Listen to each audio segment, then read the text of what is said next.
Now, following last week's riots, President Trump has been banned from Twitter and other social media platforms. Twitter saying the president used the platform to incite violence. 18 News reporter Chelsea Lavelle joining us now live in the studio with more on this social media ban. Chelsea?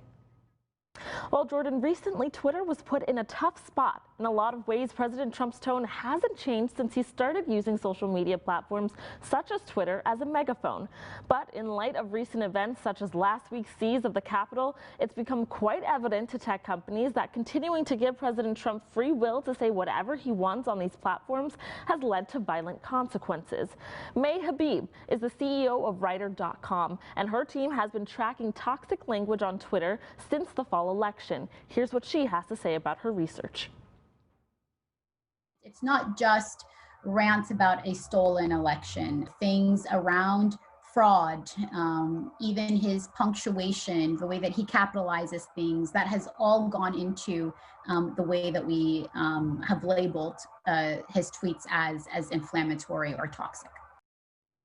Now, Habib tells 18 News that the research shows over the past week there has been a spike as a result of President Trump's tweets in the level of inflammatory language across Twitter since the election and last week's Twitter streams. Coming up on our 6 o'clock show, Habib explains why Twitter and other platforms are finally banning the president now. But as for now, live in the studio, Chelsea Lavelle, 18 News.